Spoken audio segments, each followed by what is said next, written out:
Ministro Carlos Lupe após demissão. Zomba de Nicolas Ferreira e recebe resposta surpreendente. Que você faria se fosse publicamente humilhado por alguém que acaba de perder tudo? E se essa humilhação viesse exatamente de quem menos se espera, em um momento de fragilidade nacional? Foi isso que aconteceu quando o recém-demitido ministro Carlos Lupe decidiu atacar o deputado Nicolas Ferreira em pleno evento oficial. O que começou como uma troca de farpas acabou revelando uma trama que ninguém poderia imaginar. Nos próximos minutos, você vai conhecer detalhes que a grande mídia está tentando esconder. Uma história de traição, poder e uma reviravolta que mudará para sempre o que você pensa sobre a política brasileira. Prepare-se para o que você está prestes a ver, porque depois disso, nada será como antes. Brasília, quarta-feira, 9 horas da manhã. O país inteiro foi pego de surpresa com o anúncio da demissão do ministro da Previdência, Carlos Lupe. Fontes do Palácio do Planalto informavam que a decisão teria sido tomada após descobertas de irregularidades na pasta. O que poucos sabiam é que, nos bastidores, uma investigação sigilosa vinha acontecendo há meses, e um nome surgiu repetidamente nos relatórios: o do deputado Nicolas Ferreira. Foi Nicolas quem, semanas antes, havia apresentado um requerimento de informações sobre contratos do Ministério. Um pedido que, aparentemente, desencadeou uma reação em cadeia até a demissão do ministro. Um áudio vazado, supostamente de Lupe, revelava suas intenções. Aquele moleque vai me pagar. Ele não sabe com quem está mexendo.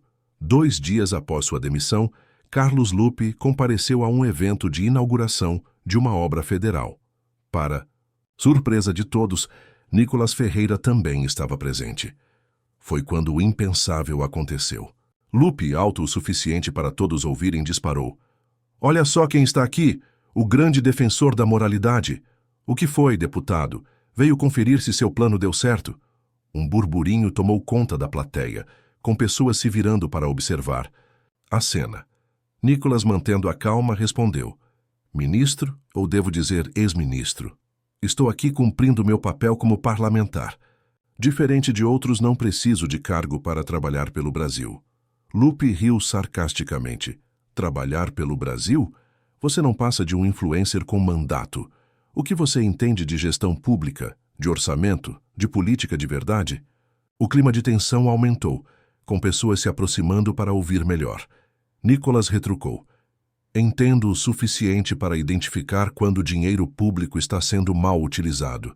E entendo que um ministro que não consegue explicar contratos milionários sem licitação tem um problema sério."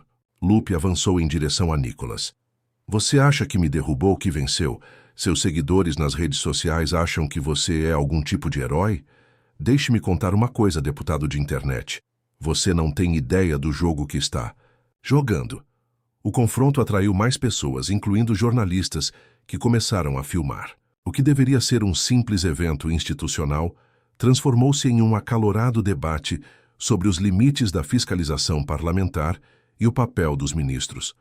Lupe, com dedo em riste, continuou: "Vocês jovens políticos acham que podem chegar aqui e mudar tudo com seus discursos bonitos e vídeos editados. Há 30 anos eu faço política neste país. Quem você pensa que é?" Nicolas, firme, respondeu: "Sou representante de mais de 230 mil brasileiros que me elegeram justamente para enfrentar essa política antiga que o senhor representa. Uma política de acordos, de favorecimentos, de silêncios convenientes." Lupe riu novamente. "E você acha que vai mudar isso? Com seus projetinhos e requerimentos? Deixe-me explicar como funciona o poder de verdade. Enquanto você faz seu showzinho nas redes sociais, as decisões que importam são tomadas em salas que você nunca entrará." Nicolas não recuou. "É exatamente por isso que precisamos de transparência, para que essas salas fechadas sejam abertas, para que o povo saiba o que acontece com seu dinheiro, com seu futuro." Alguns aplausos vieram da plateia, irritando ainda mais Lupe. "Transparência? Você fala de transparência, mas usa informações distorcidas para criar suas narrativas. Você destruiu minha reputação baseado em meias-verdades." Nicolas foi direto ao ponto. Que meias-verdades, ministro? Os contratos estão lá, os valores estão lá, as datas estão lá. Se há explicação para tudo isso, por que o senhor nunca as apresentou publicamente? Lupe parecia estar sem saída, mas então sorriu como quem tem um trunfo na manga. Você quer saber a verdade, Nicholas? A verdade que seu gabinete escolheu ignorar quando recebeu minha resposta oficial. A verdade é que aqueles contratos que você tanto questiona foram assinados no governo anterior. Eu apenas dei continuidade. Um burburinho de surpresa percorreu a plateia. Lupe prosseguiu. E mais. Aquele mesmo relatório que você brandiu na tribuna como prova de irregularidades foi produzido pela minha própria equipe de auditoria interna. Fui eu quem ordenou essa investigação. A expressão de confusão no rosto de Nicholas era visível. Lupe, com ar triunfante, continuou. Você nem sequer leu o relatório completo, não é? Pegou apenas as partes que serviam à sua narrativa. E agora, o que seus seguidores diriam se soubessem que você usou o meu próprio trabalho de fiscalização para me derrubar? O silêncio tomou conta do ambiente. Por um momento, Nicholas parecia encurralado. As câmeras dos celulares continuavam gravando, esperando sua resposta. Nicholas respirou fundo. Ministro Lupe, se o senhor realmente ordenou essa investigação, por que ela ficou engavetada por 8 meses? Por que apenas depois do meu requerimento ela veio a público? E, mais importante, se o senhor descobriu irregularidades em contratos anteriores, por que continuou executando-os em vez de revogá-los? Lupe desviou o olhar, visivelmente incomodado. Nicholas prosseguiu. O relatório que mencionei não foi minha narrativa. Foram 173 páginas de apontamentos técnicos que indicam sobrepreço, direcionamento e ausência de fiscalização. E quem assina esse relatório é o mesmo auditor que o senhor exonerou 2 semanas após ele concluir o documento. Expressões de surpresa surgiram na plateia. Lupe, defensivo, retrucou. Isso não tem nada a ver. A exoneração foi a pedido dele. Nicholas, retirando um documento do bolso, respondeu. Tenho aqui o pedido de reconsideração que ele protocolou negando que tenha solicitado a exoneração. Documento que, curiosamente, nunca foi respondido pelo seu gabinete. A tensão era palpável. Lupe parecia desestabilizado, mas logo recuperou a compostura. Você tem resposta para tudo, não é? Sempre o mocinho da história. Mas deixe-me perguntar algo. Por que você, especificamente, se interessou tanto pelo meu ministério? Por que não fiscalizou os outros 30 ministérios com o mesmo afinco? Lupe se aproximou, quase sussurrando. Será que tem algo a ver com aquela emenda que você tentou direcionar para sua base eleitoral e que meu ministério bloqueou por irregularidades? Seus eleitores sabem disso? Nicholas pareceu surpreso com a menção. Lupe sorriu. Achei que isso não viria a público, mas já que estamos falando de transparência, Nicholas recuperou-se rapidamente. Ministro, o senhor está se referindo à emenda para o Hospital São Vicente em Belo Horizonte. Aquela que foi bloqueada com a justificativa de inadequação técnica? Lupe confirmou. Exatamente essa. Curioso como você começou sua cruzada contra mim logo depois disso, não? Para surpresa de todos, Nicholas sorriu. Eu esperava que o senhor trouxesse isso à tona. Na verdade, eu contava com isso. Nicholas retirou mais um documento de sua pasta. Este é o parecer técnico da Comissão Nacional de Incorporação de Tecnologias no SUS, contradizendo completamente o parecer do seu ministério. E aqui está o e-mail do seu chefe de gabinete, sugerindo que a emenda poderia ser reconsiderada se eu suavizasse minhas críticas à gestão. Lupe empalideceu. Nicholas continuou. Não foi minha cruzada que começou após o bloqueio da emenda, ministro. Foi sua retaliação que começou, quando me recusei a fazer parte desse jogo sujo. Aplausos espontâneos ecoaram da plateia. O que aconteceu a seguir mudou completamente o rumo da conversa e revelou uma dimensão inesperada daquele confronto. Lupe, visivelmente abalado, olhou ao redor como quem busca uma saída. Isso é fabricação. Você manipulou esses documentos. Uma mulher se aproximou do grupo. Era identificada como assessora de Lupe. Em voz baixa, ela disse, Ministro, Não continue. Os documentos são autênticos. Eu mesma enviei aquele e-mail, seguindo suas orientações. Lupe olhou incrédulo para a assessora. Maria, o que você está fazendo? A assessora, dirigindo-se a todos, desabafou. Cansei de participar desse esquema. Há meses tento reunir coragem para denunciar o que acontece naquele ministério. Quando soube da demissão, achei que tudo viria à tona. Mas então, o ministro começou a articular para jogar a culpa em terceiros. Ela se virou para Nicholas. Deputado, existem mais documentos, muito mais graves que esses. O ministro sabia de tudo.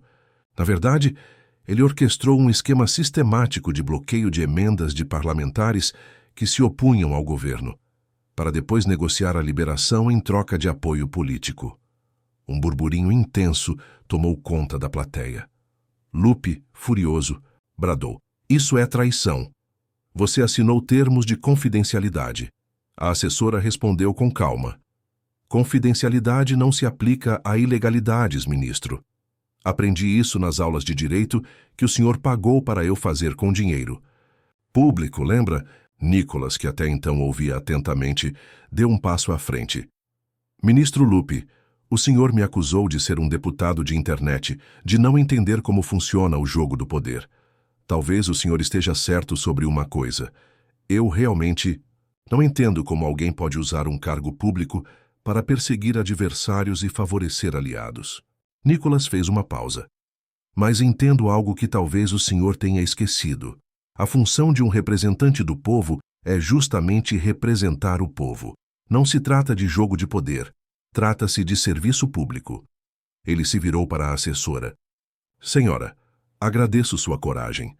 Precisamos de mais servidores como a senhora que entendem que lealdade ao Brasil está acima da lealdade a qualquer chefe temporário.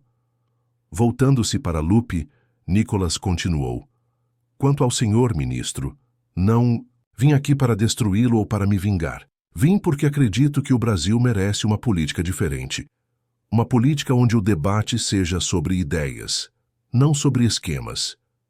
Nicholas estendeu a mão. O senhor tem décadas de experiência pública que poderiam ser valiosas se colocadas a serviço do país, não de interesses particulares. Ainda não é tarde para escolher o lado certo da história. Um momento de tensão se estabeleceu. Lupe olhou para a mão estendida. Você acha que um gesto teatral resolve tudo? Que pode simplesmente apagar o que fez? Nicholas respondeu. Não, estou tentando apagar nada. Estou oferecendo um caminho diferente, não só para o senhor, mas para todos nós. A política não precisa ser essa guerra constante. Após alguns segundos, Lupe surpreendeu a todos e apertou a mão de Nicholas. 30 anos na política e nunca um adversário me estendeu a mão depois de me derrotar. Talvez eu tenha algo a aprender com a nova geração. A plateia aplaudiu. Lupe continuou. Isso não significa que concordo com suas acusações, mas reconheço que algo precisa mudar na forma como fazemos política neste país. Nicholas respondeu. É um começo, ministro. É um começo. Os dois foram cercados por jornalistas. Flashes de câmeras disparavam enquanto o burburinho aumentava. O que testemunhamos hoje não foi apenas um confronto entre duas gerações políticas, mas um raro momento de transformação. Um lembrete de que, mesmo nos embates mais acirrados, existe espaço para dignidade e respeito mútuo. Nicholas Ferreira, frequentemente criticado por sua postura combativa, mostrou que firmeza de princípios não está em conflito com a capacidade de diálogo. E Carlos Lupe, após décadas no centro do poder, demonstrou que nunca é tarde para reaprender o verdadeiro significado do serviço público. Nicholas, falando com os repórteres que o cercavam, resumiu o momento. O que aconteceu hoje não é sobre vitória ou derrota, é sobre lembrar que, por trás das divergências políticas, existe algo mais importante: o compromisso com a verdade e com o Brasil. Em tempos de polarização extrema, talvez a maior lição deste episódio seja que a verdadeira força não está em destruir o adversário, mas em transformar o debate. E, quem sabe, transformar o Brasil. Compartilhe se você acredita em uma nova política para o Brasil. Se você gosta dos vídeos e apoia o deputado Nicholas Ferreira, deixe seu like, o joinha no vídeo e se inscreve no canal. Até o próximo vídeo.